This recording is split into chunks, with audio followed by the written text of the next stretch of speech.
Hello दोस्तों, नमस्ते, प्रणाम। मैं आप सबकी ललिता मिश्रा अपने यूट्यूब चैनल ललिता देहाती गीत में आप सबका स्वागत करती हूँ, अभिनंदन वंदन करती हूँ, नमस्ते प्रणाम करती हूँ। तो आप लोग कैसे, उम्मीद करती हूँ बहुत अच्छे होंगे। तो आप लोग को एक पति पत्नी का चुटकुला नाच गीत सुनाऊंगी, तो आप लोग सुनिएगा और कमेंट बॉक्स में जरूर बताना कैसा लगा आप लोग को यह चुटकुला नाच गीत। हर हर महादेव, राधे राधे।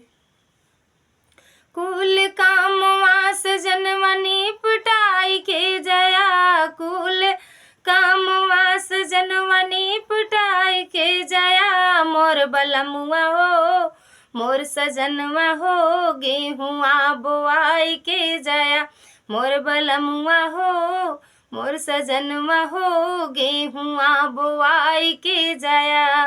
गेहुआ बोआया राजा बड़ा निक कैला, गेहुआ बोआया राजा बड़ा निक कैला, बड़ा निक कैला हो बड़ा निक कैला, मोर सजनवा हो मोर बलमुआ हो, गेहुआ सिंचाई के जया, मोर सजनवा हो गेहुआ सिंचाई के जया। गेहुआ सिंचाई राजा बड़ा निक कैला, गेहुआ सिंचाई राजा बड़ा निक कैला, बड़ा निक कैला हो बड़ा निक कैला, बड़ा निक कैला हो बड़ा निक कैला, मोर सजनवा हो मोर बलमुआ हो, गेहुआ कटाई के जया, मोर सजनवा हो गेहुआ कटाई के जया।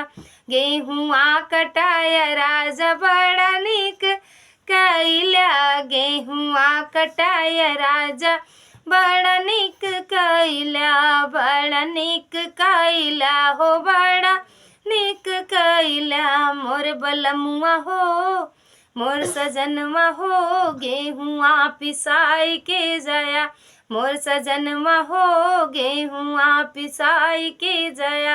अरे गेहुआ पिसाया राजा बड़ा निक कैला, गेहुआ पिसाया सैया बड़ा निक कैला, मोर बलमुआ हो मोर सजनवा हो, रोटिया तू खाई के जया, मोर बलमुआ हो रोटिया तू खाई के जया।